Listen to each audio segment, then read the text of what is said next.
What's up, Jeffrey? What's up, brother? How you feeling, man? How's You got everything? on. See?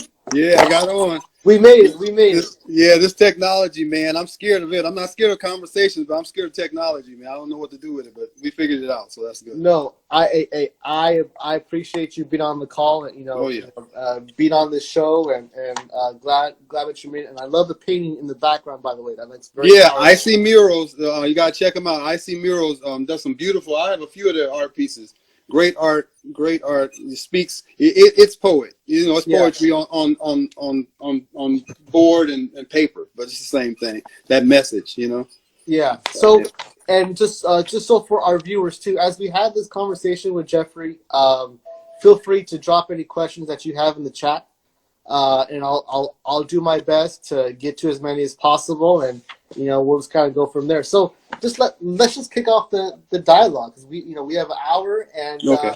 just tell us more about yourself. What kind of keeps you up at 3 o'clock in the morning. I read your bio, but I know there's so much more about you, and you're doing amazing things. It's it's poetry, and I think I was telling you a couple of days ago when we first talked.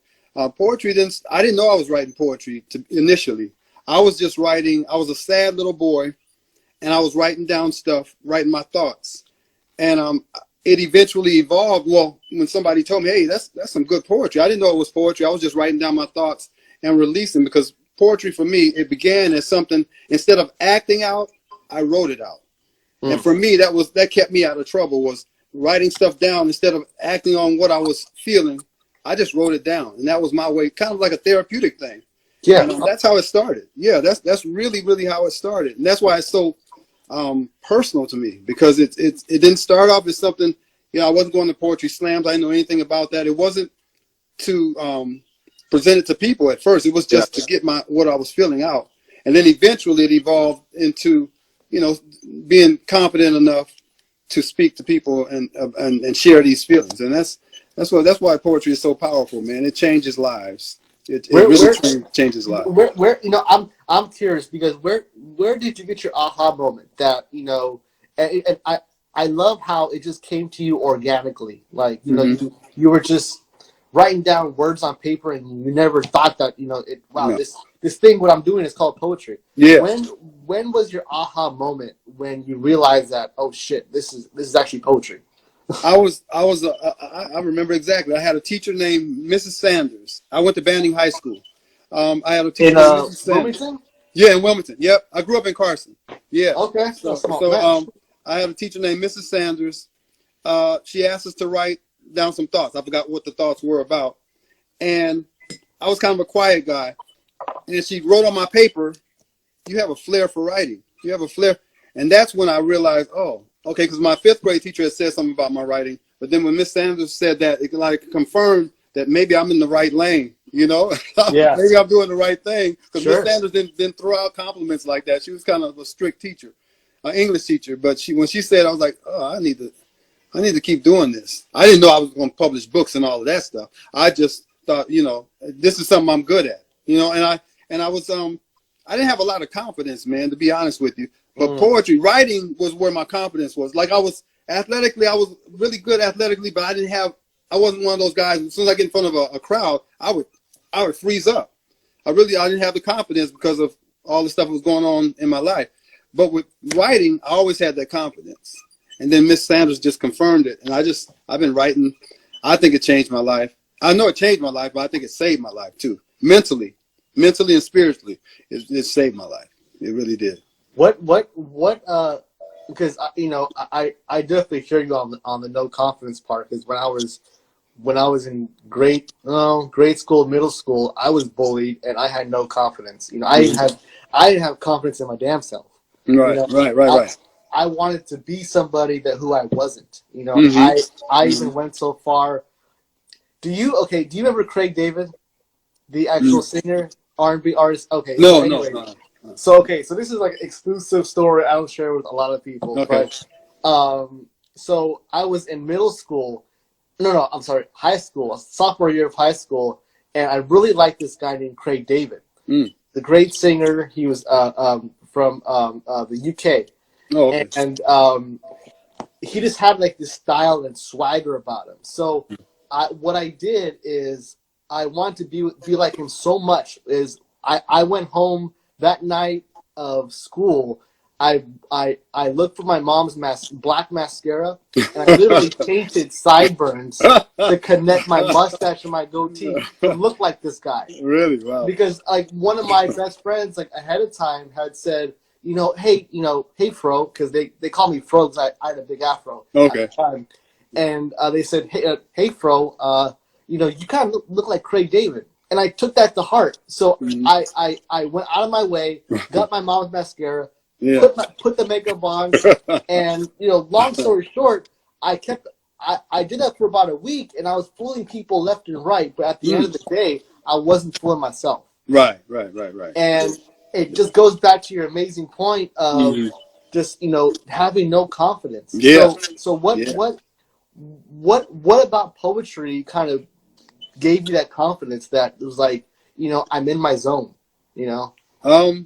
Just I don't know. I was just, like I said, it didn't start off for me as poetry. I was just writing down thoughts, and initially, to go back a little bit, when I was like in the 4th or 5th grade, I was writing some stuff down, and my stepfather, who I thought was my father for the first 24 years of my life. But anyway, that's a whole nother podcast. But anyway, I was about in the 4th or 5th grade, and I'm writing all this dark stuff, and he found it. And it was dark stuff like, I don't want to live, I hate my life, that kind of stuff. Yeah. So he said, what are you writing this stuff for? Boys don't write poetry. I mean, no, boys don't write. Boys don't write. Boys don't write. And the words he used, and I think, no offense to anybody listening, but this is the words he used. Are you a faggot? What you faggots write? They write stuff down. And so I didn't stop writing, but what I did was I hid my writing. So I wrote, but I would hide them somewhere so he couldn't find them. So he didn't stop me from his. I mean, he didn't stop me with his negative banter about me writing, but I did hide it. I don't know if he knew I wrote. I mean, he died a long time ago, but to the day he died, I don't think he knew I continued to write. I really don't think he. So I just hid it. But it started off really negative like that, but I just kept it up because it was the only time that I felt confident. When I wrote, I felt confident. I really did. Even as a young kid, I felt confident. I could spell words. I was really good with spelling, and that was the only word that I really felt a part of and that I felt confident in. So I just continued it, and it just, transferred into what we now call poetry. Yeah. And I see some comments in the chat saying that they're it's relatable and people are agreeing, and it takes a lot of courage to share those types of stories. Yeah. I mean, and fast forward to now, because you're just like doing like kick-ass things right now. So what else are you kind of getting into? And you're a novelist, so trying. Yeah, trying. Yeah, the novel. Speaking into existence, my brother. Yeah. The novel, I've always avoided novels because poetry it's been a part of me, so it kind of comes natural. A novel, you have to keep somebody's attention for a longer period of time. Poems are usually short. But with novels, you have to keep that energy for 200, 300 pages. So that's a challenge for me. So I've always kind of started one and stopped. But this time I said, you know what? It's in you. You just need to finish it. You just need to finish it. So that's my challenge right now is getting through this novel. I've always taken the easy road was poetry because poetry came so naturally. But a novel is a whole different monster. So but you have to, in order to grow, you have to go through growing pains. You really do. You don't grow and not have growing pains. So that's what life is all about. So that's my big challenge right now is getting this novel done. I like what you mentioned earlier because it really hits home for a lot of people. I'm sure is the normal what we call the normal characteristics of what's supposed to be that a man does versus a woman does versus what a boy does versus what a girl does. So true. And boys don't cry. Right. Girls aren't supposed to be playing with G.I. Joes and guns. Exactly. Those other things. Yeah. And it's such a toxic masculinity out there. It is. Can you imagine? Can you imagine how many lives, how many potentially great whatever they were doing, has been stunted by those words? You're not supposed to do that. Yeah. You're not supposed to. I can just imagine how many kids, and they're adults now, or maybe they're not even with us anymore, who have stopped doing what they really love because they were scared of the ramifications from usually family, unfortunately, or the closest to them. They were scared of those ramifications, so they never really pushed that envelope to see what they could. They could have been great artists or dancers or whatever it is, and because of they didn't get the okay from the people closest to them that meant the most to them, they didn't do it. Thank God I didn't do that with writing. But And yeah, a lot of people have. No, and you're exactly right, because a lot of those people, who feel that they can't be who they are, refer to other situations that may hurt themselves. Yeah. And that's how a lot of people dive into, depression, Yep. and illness. Yep. And social media really doesn't make it any easier. Mm-hmm. I really feel like, I'm 36 years old. I think about it. I'm 36 years old, so I'm still considered a millennial. But it just seems that a lot of millennials are becoming more and more, have more and more cases of mental health illness because of the cyberbullying, because of the fact that it's so easy to attack somebody on social media, because you don't have to show your face. Right. You can just type something or text something. So, what is your thoughts on that? I mean, the fact that that's I'm so glad you brought that up, because somebody needs to hear this, I'm sure. One of the things about the whole bullying thing, remember we used to, well, I don't know, I'm older than you, but what they used to say when we were little is words, sticks and stones may break my bones, but words will never hurt me. That is the biggest lie ever presented to the human family. It's such bull. I would much rather, when I was coming up, I would much rather my stepfather beat me than talk to me. I'm being honest, because I could overcome the bruises, but what he said to me stuck to me forever. I mean, it took forever. Words are so powerful in both directions. They really are. They can bring you up and really propel you to do great things, and they can bring you down and really propel you to do not so great things. So that bullying, it can't be taken lightly. It can't be taken lightly. Words are very, very. I have 2 grown children, and what I told myself before I even had children is I would never talk down to my children. I would never curse at my children. Now I might have said a bad word being angry about something else, but I said because I was cursed at, and I said, well, if I ever have kids, I'm not doing that to my kids. I'm not beating my kids up mentally, because to me that's the most abusive kind of abuse, is the mental stuff that goes on, and bullying is all a part of that. And that's why poetry is, in my opinion, so important, because you can vent, you can get that stuff out of you. Maybe you can't vent it to your parent or to your spouse or boyfriend or girlfriend, whatever, but you can put it on that paper until you get well enough to say, I'm not going to stay in this anymore. I'm moving on, or, whatever you have to do to get out of that situation. But until then, you have some kind of vent. And when you don't have a vent, the good thing about being a poet or a writer, period, if we have a vent. Some of these poor kids or young adults or adults don't feel like they have a vent. So that's what leads to depression and drugs and doing things that they don't even realize why they're doing stuff, but that pain, they're trying to deal with that pain, and they're dealing with it in a negative way, destructive manner. So bullying is such I have choice words, but I would love to catch a bully in the alley. Yeah. I don't have no love for bullies, regardless. I really don't. I like I said, I was bullied, and and the crazy thing about it is I didn't blame the bully. Wow. Because I thought to myself, well, he's bullying for, and I even went so far to a point where I was having to take, unfortunately, and I it's not something I'm proud of, but take money from my parents to be able to pay off this bully, so he'll leave me alone. Yeah. Yep. And it was something I wasn't proud of, but I did it. But through all that he did to me, Mm-hmm. I still don't blame. I still don't blame him Mm. because I wanted to look at, well, what is the reason why he's bullying me? Mm. Mm-hmm. You know, is there, I'm sure that there's some sort of instability, or there's, I mean, there has to be a reason why that people do what they do. Yeah. Hurt people. You know, they do. Yeah. They do. They do. And Bottom line. so, to this day, I mean, I forgave Randy a long time ago Mm-hmm. because it was better for me therapeutically, Right. and better for me, my heart. Mm-hmm. And so, but when and I can definitely understand where you're coming from. When you are bullied, it's like it's a mother, because Yeah. you don't look forward to going to school. Mm-hmm.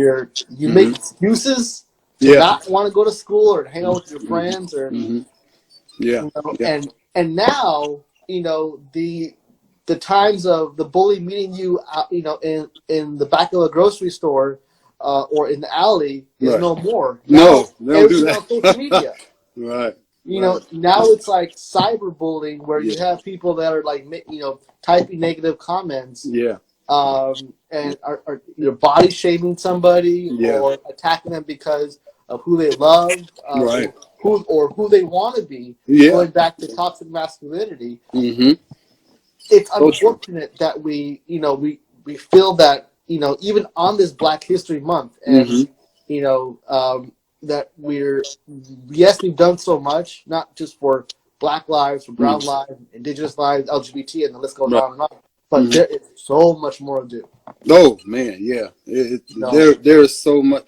Wow. Yeah. I don't. Anybody that writes, you have plenty to write about. I don't know. You hear people talk about writer's block, but there's so much, as far as poets at least, there's so much to talk about, and so many things that have to be addressed. I met a teacher who bought one of my books some years ago, the first book I did, and I hadn't met him, but I'd heard they bought a book and he wanted to meet me. So we sat down and talked, and he said something interesting about writers that I never thought about. And I'm not taking it as he was talking about me. He was just talking about writers in general. Yeah. He said that you can learn how to play a piano or trumpet, but not like Miles Davis, or not like Herbie Hancock. Maybe not on that level, because they have a certain skill level, Sure. But you can learn the notes. You can learn notes. He said, but he doesn't, in his opinion, he didn't think that you could learn how to touch somebody's heartstrings by writing. That has to be something that is naturally. He thought that was such a great gift, to be able to touch somebody through words, and you have never met these people. Like, my favorite writer is James Baldwin. I've never met James Baldwin, but every time I read some certain passages, I get teary-eyed. I'm like, man, this still affects me. I've been reading this stuff for years, and it still affects me. And this teacher was saying how he thought that was such a special, special gift, to be able to write something and somebody feel it, that's maybe in another region of the world, on the other side of the world, but they can feel that. And it's been translated, but they can still feel that. That's a powerful, and I never thought about it like that. So, and it goes back to poetry. Poetry is such a powerful tool. And when you think about it, down through history, when tyrants take over a place, or when they come and they're going to do whatever they're going to do, pillage and all of that, the first people that they start taking out are the writers, are the philosophers. It's something to it. So they know that that's where power, that's where inspiration can come from. So it's a beautiful responsibility, but it's a great responsibility too. To, what's that? I don't know if it's biblical, but to whom much is given, much is required. Yes. And I think with writing, that comes with the package. I believe that. You were talking, and I was, when you mentioned about Miles Davis and others. What was that movie that Jamie Foxx starred in? He was a homeless person in The Los violinist. Angeles. The violinist. Yeah. Yeah. I don't know if that was the name of it, but I know which one you're talking about. Yeah. And I don't know. It just popped in my head right now. Yeah. And Powerful movie. And it just, I don't know why it just popped in my head. I'm not too sure the connection, but it just popped into my head. And maybe music has that same. I was just telling you what the teacher, but maybe music has that same kind of power. Evidently music has a lot of power too. Same thing. But he was just talking about writing and how he thought there's very few things that can touch the strings like that. But music can do it too. Music can do it. Yeah. Yeah. What and I like what you said about, writing is just so therapeutic. It's like a stress reliever, and, It is. I would even go so far in saying that it's like a drug. Yeah. That I just Yep. that I love to get high off of. Yeah. Me too. Me too. Me too. I want to overdose on writing. Yep. On like writing poetry. Exactly. And I know you saw the presidential inauguration of Joe Biden, and the fact that Amanda Gorman was on there, and she really just set the platform for poets. I mean, being like the first, or I'm sorry, the youngest, the youngest person to ever be on stage and preside and recite a poem during a inauguration, and then a couple of weeks later, she's on the Super Bowl halftime show, and it maybe that's hopefully like a breakthrough of the poets and that want to come out of the shadows, and people like you that are already doing it, but to be able to lift other people out that need to be lifted. Yeah. No doubt about it. It just needs, because it's here. Poets have always been here. It's just I don't know. I don't think people pay attention to it. Maybe they will now. Maybe they will. But Maya Angelou did it for Clinton, so so it's not like it's foreign to that. But I just what I like to say about Amanda is I hope that it doesn't get, because with fame and fortune and all of that stuff, sometimes it gets watered down. Hopefully she'll stick to, I call it standing on her square. She'll stand on her square and say, this is what this is what brought me here. This is what, and not let it get, because that can happen too. That can happen. So hopefully she just sticks to her guns and does what is in her heart to do, and goes forward. So kudos to her. So one of the things I noticed on your bio was you're an actor, right? You know what? I've written plays. Like we live in New York for a minute. I've written plays and had to step in my plays, and so that made me. So I ended up acting, and I didn't mean to, just by being there, and I wrote it. So I was like, I knew the lines, so I just stepped in, and I actually enjoyed it. But I wouldn't call myself an actor. Maybe I could be, but I wouldn't call myself an actor. I have acted. Would you? I mean, was that a thought? Is that a thought that's maybe pop in your head, like maybe I should look at this too? I've thought about it. It's certain roles I've thought, like I've done some stuff on stage, and I'm like, I could be somebody exactly opposite of myself. Like I played a drug addict. I don't do any kind of drugs. I don't even drink cough syrup. So I'm real straight laced as far as that. Yeah. But I can play those roles for some reason because they're so far from me. So that was easy. Now I don't know if I'd be able to play things closer to my personality, but things that far removed from me, I don't have any problem with it, because I don't have to come back and fight with myself over it, because I know I'm not anything like that. So I don't know. So why don't we do? It's about almost 6:30. So why don't we do this? Why don't we pause our conversation? If you have a poem that you want to recite, I'll give you some time to kind of get it together. Okay. But I think if you could share with us a poem or two. To kind of just break up the conversation, and then we'll come back to the conversation, and then we'll go from there. So without further ado. All right. So you want me to do it now? Yeah, sure. All right. You had mentioned earlier, I wrote a book dedicated to Noam Chomsky. Two people are like my heroes, living heroes. Well, Dick Gregory passed, but Dick Gregory and Noam Chomsky, I always wanted to interview those two guys. I waited too long on Dick Gregory, and he passed, unfortunately. But I had a chance to finally meet and sit down with Noam Chomsky. And he's just such a beautiful person. For those that don't know him, look, I've read so many of his books, but he's just a beautiful spirit. And so I dedicated this book of poetry to him. It's poems that he kind of inspired. So I'm going to read one called Game. GAME. Okay, here it's called game. Here you go. They give you 9 numbers to begin the process. Steal your mother's placenta, wrap you in hospital garb, and take mental notes. Before the cameras can be adjusted, then the onslaught begins. You are given a name, a race, a gender, a neighborhood, a set of values, a flag, a television, a radio, toys. And then the game becomes complicated, evasive, hidden. The cameras are now rolling. Everything is scripted except you. The room is wired. Your words are analyzed, predicated on props already in place. You have no idea. You have no idea that you have never had a single thought that was your own.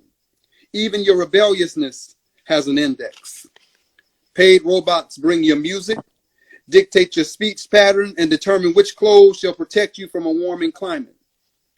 In cozy rooms, every argument is designed, packaged, and augmented to draw you away from thinking. Your brain, no longer yours, repeats cryptic messages that you don't understand, because that requires critical observation. A vice separated at birth, refrigerated alongside the afterbirth. It is all one big blur. Teachers are limited, so they limit. Teachers are limited, so they limit. Teachers are limited, so they limit. Leaders rehearse their fairy tales for payouts and favor, and so you acquire stories instead of truth. You watch games where winners know what routines to use and losers what face to make. Your response is always heated. They are watching for the slightest flicker of thought. That would be treasonous. Everything you know is scripted, federally funded, and boardroom stamped. There are no random occurrences. This game is not a competition, but an insurance policy, filed away but never far from placenta and baby. That's called game. Wow. Yeah, so, wow. Yeah. That's powerful. Thanks, man. That's powerful. What I mean, how did you get those words together? Because each one of those words is like just so deep. I was angry about something, and then I was talking to a young lady who was going through a pregnancy, and she wanted to keep the placenta, and the hospital wouldn't allow her to. And I thought that was just so wrong. It's part of her body. Why can't she? And so that, on top of some political stuff that was going on, I just merged them, and that's where game came from. But it came from being incited by what she was going through, and she never did get it. I think that baby is, I don't know, 3 or 4 years old now. I don't know. But anyway, yeah, that's where that kind of came from. Reading some Noam Chomsky and hearing that story came up with game. I got a comment in the chat from Soul Onif Iyer. It wants to find out. They want to buy your book. Oh, through Amazon. Where can we cop it? So through Amazon, or you know what? Yeah, Amazon, or they can go to plantmypoetry.com and then it'll shoot you to the link to get it. Thank you. I appreciate that. Whoever that was, thank you. What is your is it also on your social media too, that if people want to just go on? Yeah. Okay. Plant My Poetry. Yeah, they can go to my Instagram or Facebook. Yep, definitely. Gotcha. Yeah. And so kind of just pivot to a different direction. You're also an advocate for the homeless. Yeah. Tell me what that's I call it, anybody that knows me knows all that stuff. Yeah. Anybody that knows me knows I talk about my angels a lot. I'm not a real religious guy, but I am a spiritual guy. And the reason I'm a spiritual guy is because while in New York, I lived in New York for about 15 years, upstate New York. Raised my kids there. But my first year in New York, I was homeless. Not the whole year, but that's when I had my first incident of homelessness. And I'm in an open door mission. Police officer, I'm trying to break into a building. It's like 18 degrees. I'm used to California weather. It's like 18 degrees. I'm freezing my ass off. And I'm trying to break in this abandoned building. A police officer rolls up, and I hear the whoop whoop, and I'm using the bathroom, so I can't just turn around. I'm using the bathroom up against the building, and I hear this. I see the lights, and then I hear the whoop whoop. I'm like, oh my gosh. Well, I'm from LA, so I'm like, oh, it's gonna be a terrible situation with this. Yeah. The nicest cop in the world, man. This is my first angel. So he comes after I do my little business. I turn around, He says, what are you doing out here? I said, sir, I'm just going to be honest with you. I'm trying to break in here because I'm not trying to steal anything. I'm freezing out here. I'm trying to get in here and start a fire so I get warm. He said, well, where do you live? I said, well, I got into it with my in-laws. I'm from California. I don't know anybody out here. He says, man, you're going to die out here. So he says, get in the car. I'll take you. And I kind of hesitated. Now, he could see it in my face. And so I go to the back door. He says, no, get in the front seat. So I sit in the front seat. So I'm sitting in the front seat. He takes me to, so that was my first angel. And I get to the homeless. He talks to somebody up in there. I had never been homeless, never been in the shelter, so I didn't know anything about it. He talks to somebody up there. I get all situated, get my little cot. There was like cots, 15 cots on each side. You could only bring the stuff that could slide up under your bed, and that was it. So I get on my cot. And so the first or second day, an older gentleman comes up to me and asks me why I'm there. And I start going into, well, I got into it with my in-laws and blah, blah, blah, blah, blah. And I'm going. And he lets me say everything I'm going to say. And then he says, you know what? You're too damn smart to be here. Now, this guy had never met me before. He's like 70 years old or something. You're too damn smart to be in here. He said, I'll tell you what you should do. The library is open from 12 noon to 9 o'clock at night. And it's warm. So you're going to be warm. But while you're in there, pick up a couple of books or something and see what other people did with their lives and do something with yours. Mm. And for some reason, I don't know why, a light went on. I have no idea. I usually can't tell that story without crying. But for whatever reason, a light went on. I didn't read the book right away. But eventually, books became, because you can't be a good writer and not be a good reader.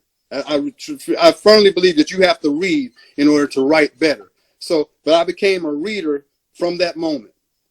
And I've been reading ever since. So that was my first initial interaction with being homeless. You know, it was in and out. It wasn't a bunch of days, 3 or 4 days, and be 3 or 4 days here and there. But all my angels came through either homeless people or people on the street. They would say things for whatever reason. They would take an interest in me, and I don't know why. I to this day I don't know why. But they encouraged me, and I'm the man I am today because of my angels. And that was my first one. The police officer was the first one. The older man was the second one. Elrod was, it's quite a few of them, but I call them my angels. But that's my initial introduction to homelessness. I used to call people bums, and when I was growing up, because I never experienced it. Once I experienced it, I realized that everybody out there, hard times can hit anybody. All of us are 2 or 3 paychecks away from homelessness anyway. So I looked at it totally different once I went through it. That's very true. I mean, and that's a powerful that's a powerful story, and it puts it all into perspective. Mm-hmm. Before we move on, there was one question I did capture for you. I wanted to make sure I ask it. It's from Caesar Kabalar, and he asks, "How were you introduced to poetry?" I wasn't really. Somebody told me I was writing it.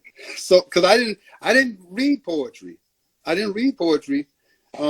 But I was writing, and I think I said it earlier that teachers and stuff would, or people would make comments like, that's nice poetry. And then I told you Mrs. Sanders said that I was a good poet. I write good poetry, and I didn't know I was writing poetry until then. I don't know anything about stanzas and all of that stuff. And I have no idea what I was just writing. I was just writing free verse, and she said it was poetry. I said, oh, okay. And people said it was poetry. So I really wasn't, the traditional way I wasn't introduced to poetry, because I didn't read poetry. I just happened to fall into writing it. And then after that, I started, oh, okay, this is poetry. Okay. And then I read poetry, but not before then, and not before I had already started writing it. So I love your story about, the concept of homelessness. And I was watching a documentary this week on the Underground Railroad. Mm-hmm. Mm-hmm. And, how that came into formation in 1830. Mm-hmm. And how slaves were being educated through songs. Mm-hmm. Yeah. As they, there were, Harriet Tubman and others. Yeah. Were kind of being the leaders into saying, listen to the songs, Mm-hmm. Yeah. and that will pave the way to where you need to go, or where Yeah. where Exactly. freedom is at, or where safety Yeah. is. Yep. Yep. Yeah, we hear those songs. I grew up in the church. I don't really do church now, but I grew up in the church, and I didn't have any idea. As I got older and started reading stuff, I'm like, I bet half the people in that church don't know that song means something else too. It doesn't, you know. What's coming for to carry me home? Mm, Bingo, sweet wow. chariot, coming for to carry me. I looked over Jordan. What did I see? Coming for to carry me home. That's all. I'm listening to that as a little kid. I'm like, oh, that's a nice song. But I become an adult. I'm like, they didn't mean that. They weren't talking about Jesus. They're talking about Moses or somebody coming to get them. So those songs take on a total different uh, understanding when you see it from another view, another angle. And yeah, and I mentioned that about the Underground Railroad because there there was messages in those slave songs. Yeah, yep, yep. With poetry, it's not just a bunch of words, No, it's not. but It's not. it's feelings, Yep, it's direction, yep, it's support, yep, and it's our own version of a war cry. yep. So You know, true. I like that. I like that. because I like that. I haven't heard that. That I like that. because It is. there there's so much hurt in the world, Mm-hmm. right? I mean, whether Yeah. it's homelessness or Mm-hmm. try to be somebody who you're not. Yeah. Yeah. uh, uh, the other concepts that go along with it, Mm-hmm. it's the power of words is so powerful. So I really commend you for like picking up a pencil and just putting your words to and then what you're author of, what, 12 books now? Yeah. Yeah. Yeah. I mean, that's just amazing. But yeah, but if I can do it, anybody can do it. Yeah, you can do it. I mean, anybody that wants to do it can do it. I always say that you can. You just don't say. You don't let no stop you. I got tired of like I've self-published my book, so I got tired of hearing no. So I said, okay, I'll just do it myself.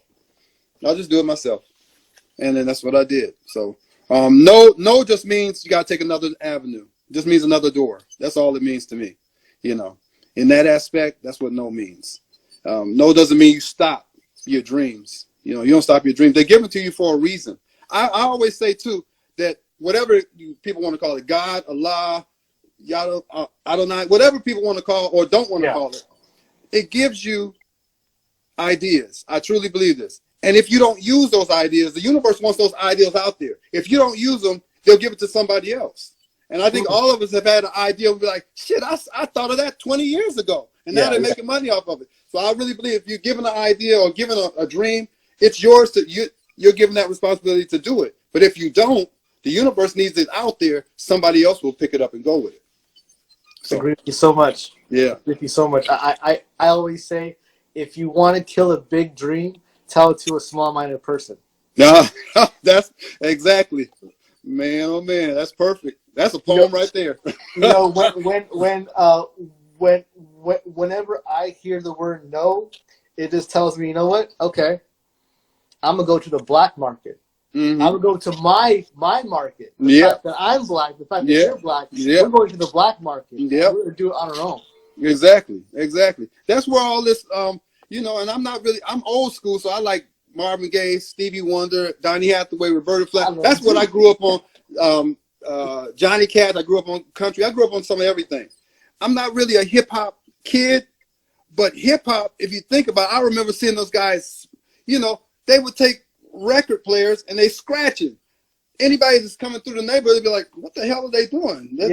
But they turned junk into treasure. And black people have done that. Indigenous people have done that. For millenniums, we've turned what somebody's trash into, I was telling somebody about this, the steel drums. After World War II, they had all these drums they left in Jamaica and other places in the islands and stuff. And these folks dug them out, put different beats on, and they came up with the steel drum. I mean, that was trash. And they made it into music.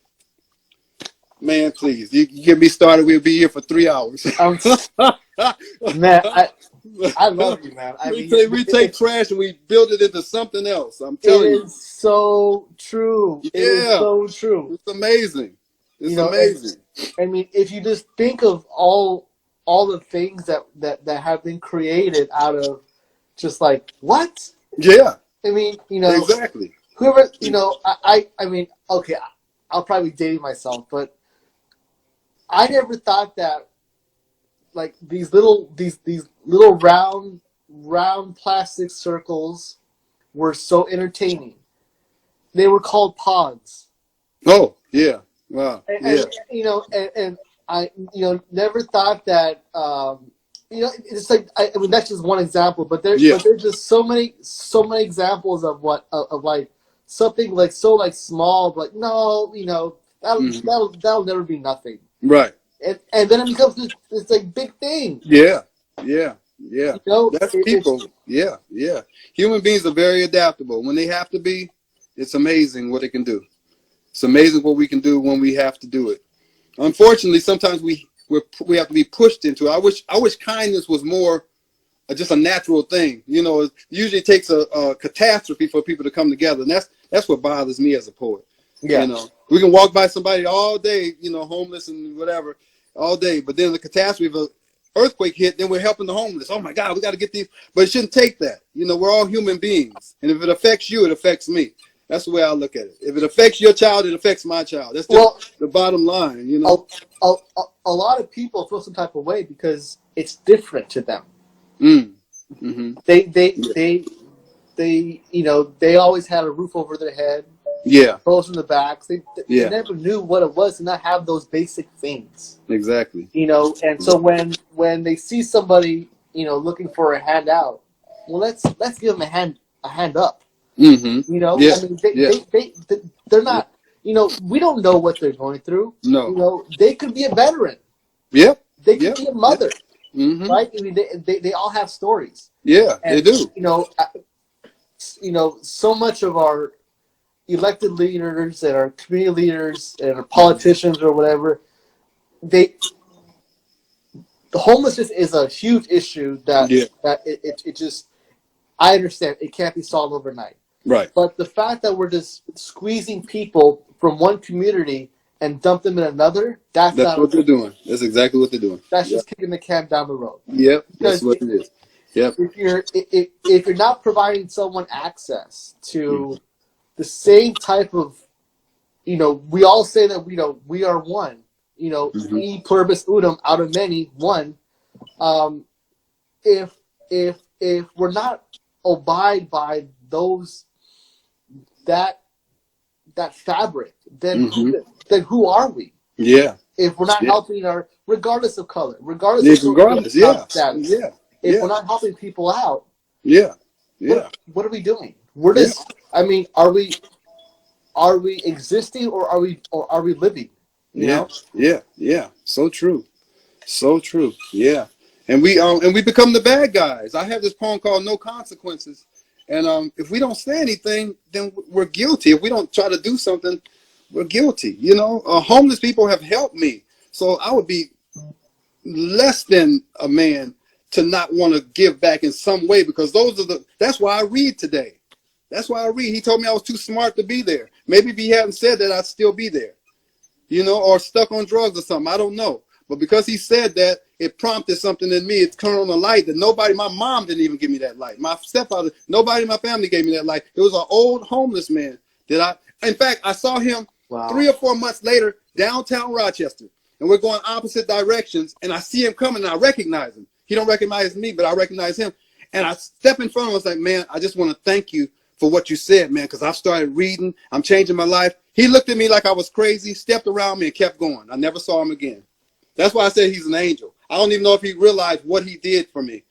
That's why I call him my angel. I never knew the guy's name or anything. I saw him that one last time. He stepped around me like I spit on his shoe or something and just kept on going. But for me, he was an angel. Regardless of what he thought, he was an angel for me. And until I die, he's going to be one of my angels. So. And so this is a good segue to my next kind of question. It's I believe it's always important to have mentors. Yeah, oh, no doubt. Doesn't matter if you're Yeah. you're older, you're No, younger, you're seasoned, no, you're whatever. no. Who is your who is your mentor? And who do you kind What of look for? living? Living, deceased, never met. Oh, okay. Um, that's a good one.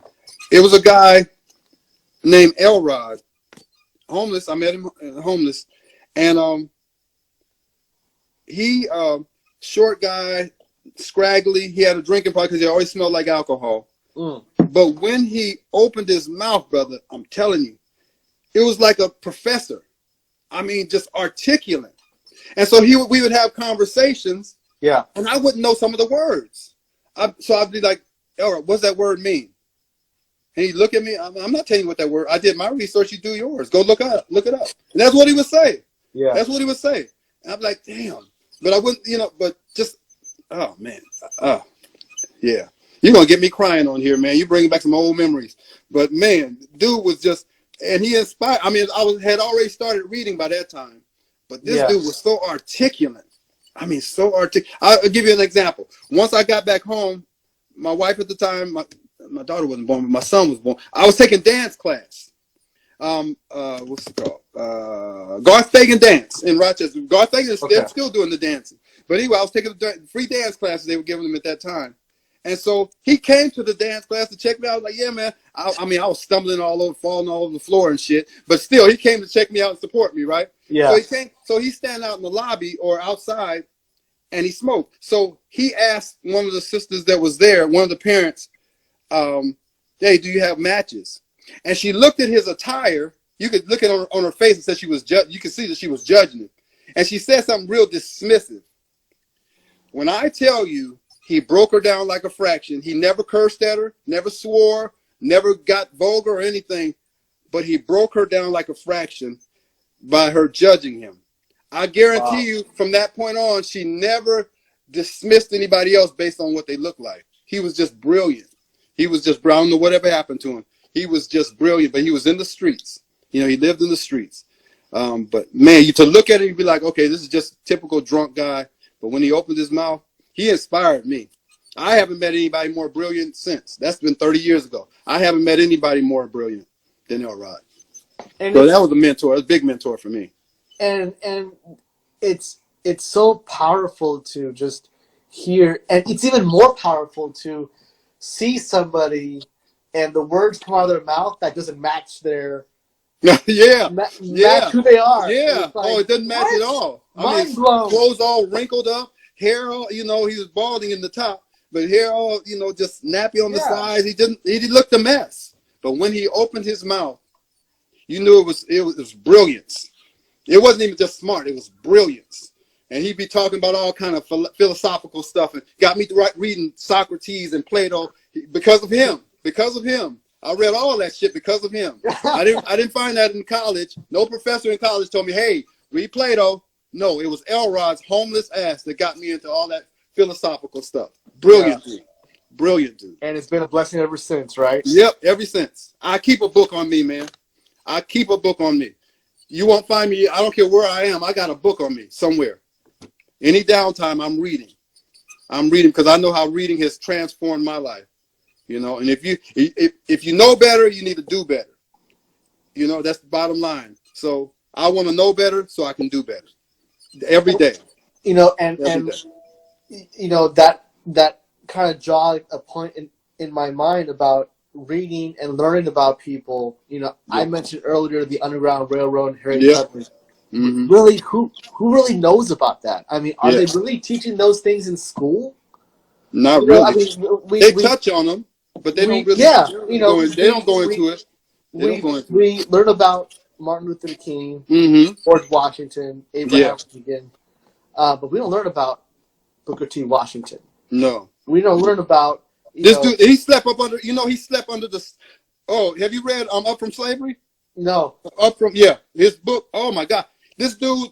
He wanted an education so bad he slept up under the steps, so he could wake up and I think he was applying for a job or something. I mean, we don't know those stories. Yeah, we don't know. There's so many inspiring stories like that.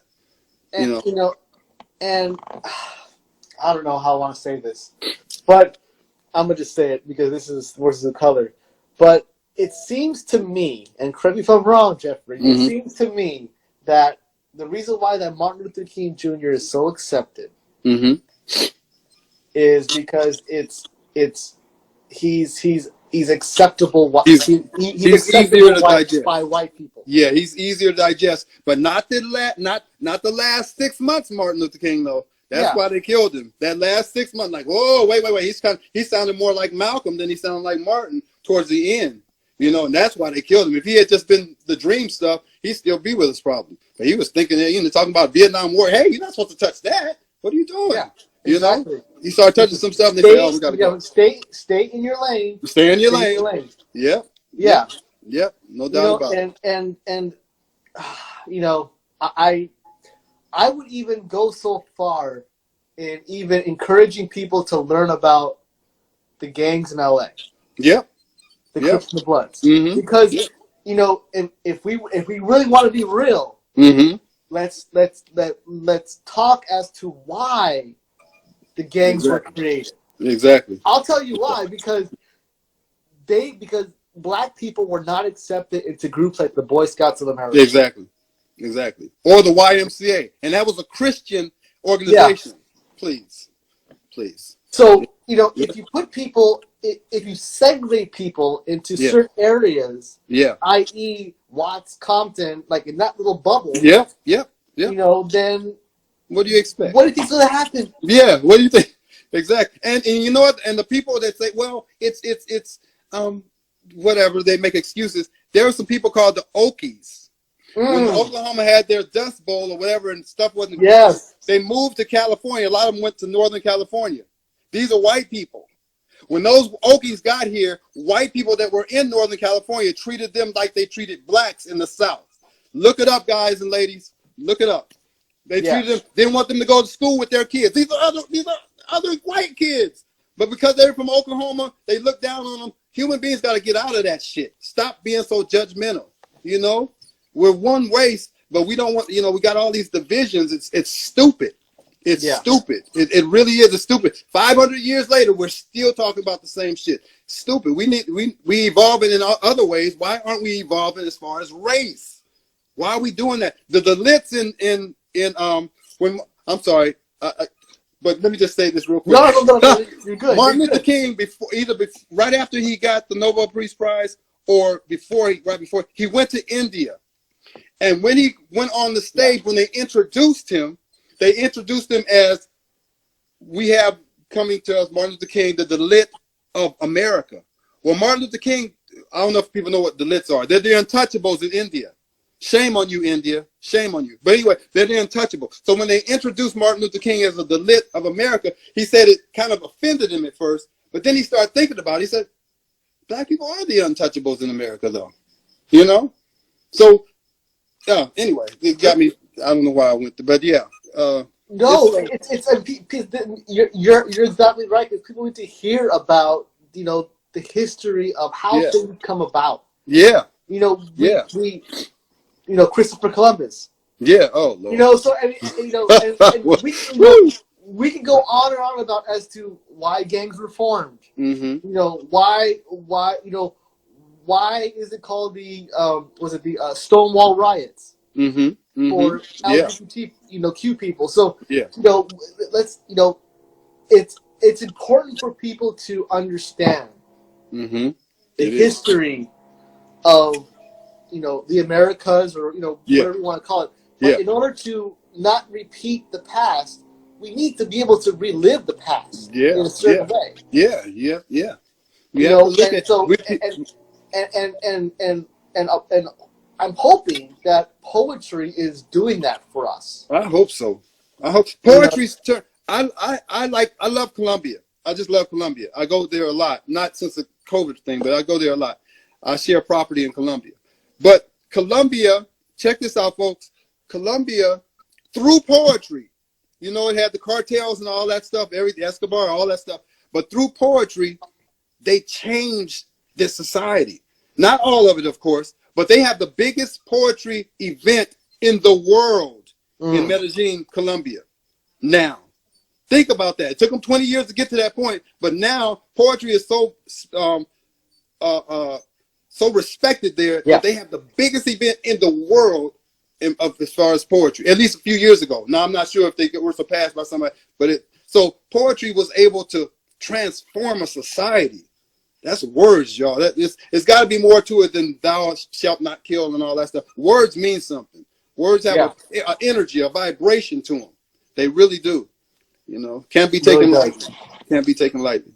So we come to the end of this conversation. We have okay, you got me all fired up now. I know. But you know what, Jeffrey? I want you to come back. Okay, yeah, anytime. Just let me know. Great. All right. I mean, there's just so much more that we could talk about. Yeah. And I know, I'm just, watching the chat. They really love you. They appreciate okay, I love you too. Yeah. You know, they want to buy your book, and they want to know more about you. So I'm gonna give you like your 3-minute Super Bowl commercial. So if you want to just tell us how we could find you. What's something that you want to leave with us, and just take us out from there. Okay, yeah.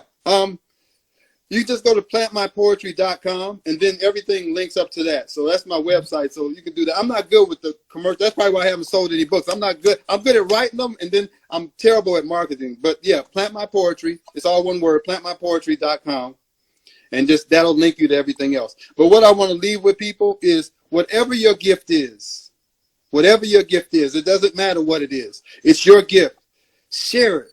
And not only share it, but do something for, whatever it is that you help somebody that has that same, or that's coming up behind you. Just look out for one person.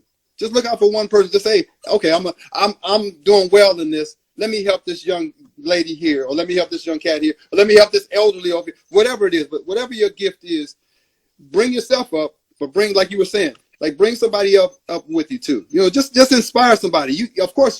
We can't save anybody, but we can put them on a road for them to save themselves. And so that would be my only imparting company tonight. Just help somebody else. Because that's why I'm here. Jeff ain't here because Jeff did all these great things. Jeff is here because people, I call them my angels, have taken an interest in me that didn't have to. Oh, real quick. I was talking to a Muslim guy, this is before cell phones. I was talking to a Muslim guy, and I was talking about how, my refrigerator was always empty, lights always off, all that shit is happening to me, and I got a young family, I can't. And he says something to me that makes me cry. He says, brother, do you know how diamonds are made? Ooh. And I don't want to be disrespectful. Ooh. I don't want to be disrespectful to him. But in my head, I'm like, I don't want to hear no shit about no diamonds. I'm telling them that I'm struggling here. I can't hardly feed my family. He said, check it out, man. He says, diamonds are made by pressure and heat. He said, what you're doing, what life is trying to do is create a diamond in you. Don't run away from it. Run into it. Because your life is trying to create a diamond, but it can't do it. It's just a piece of black soot if it doesn't have pressure and heat. When he said that, I just cried. He just let me cry on the phone. I'm just crying, boo-hooing. I tell that story all the time. So if you're going through something right now, it's life trying to make you a diamond. Don't run away from that shit. Don't be afraid of it. Don't get depressed. Get through it. It's trying to create a diamond in you. Trust me. And if I could add to that, anything less than a diamond is a zirconia. You don't want to be fake. There you go. Yeah. That's even perfect. I got to add that to the story. Yeah. Yeah. But thank you again, Jeffrey. Right, you've been an amazing guest, for Black History Month. And I just want to thank you again. And I know that you'll be on our show again, so we continue this conversation. Let me know. Yeah, and man. If you and if any of the viewers, if you missed the entirety of the conversation, shame on you. But if you missed it, it'll be on the LA Poet Society's Instagram as an archive, so you can always go back and rewatch it. Me and Jeffrey just chop it up, and it was beautiful, man. Have a good time. So in the meantime, Jeffrey, take care of yourself. Love you. All right. Anytime you want to come back, let me know. Thank you so much. All right, Thank you so much. All right, brother. Have Take care. All right, bye. Bye-bye.